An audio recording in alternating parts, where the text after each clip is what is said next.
那讲到虎蒙，相信大家一定想到电影《狮子王》的顶曼甲少年派当中画面。其实这几档伫国外饲虎蒙已经相当流行，现在业者合法引进伫台湾买当看到，成为罕见宠物的新选择。台南一位同事都有饲一只，当初因为朋友有饲，接触以后感觉相当的古锥好耍，嘛成为台南少数饲虎蒙的饲主。伊认为，如果想要饲虎蒙，应该注意的重点甲饲鸟狗同款。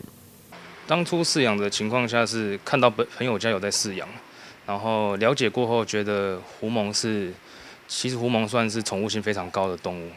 因为我家本身也有养猫，然后我看观察的情况下，就是它跟猫狗的行为其实蛮相近的，对啊，就是种种的条件下发现，其实虎蒙真的很适合当宠物。然后就决定开始饲养，跟一般养宠物一样，就是该收的东西收好，不要被它翻到，不要吃到什么不该吃的东西，对。然后在家就是跟一般猫狗的养法差不多。但虎蒙来台湾并无简单，需要经过一连串的检查，也需要来自过去一冬内拢无发生小狗病养市场，经伊发4大疫苗甲晶片。董事表示，伊饲的虎蒙拢是人工繁殖，所以甲一般野生的并无同，因有无同的互动模式。人工饲养它宠物性比较高啊，因为它从小跟人类相处嘛，习惯人类的气味。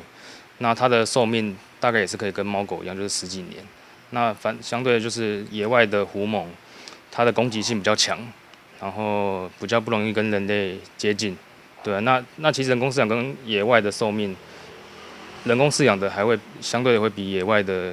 野生的虎蒙来得高。对啊，因为外在的天敌太多了，然后加上现在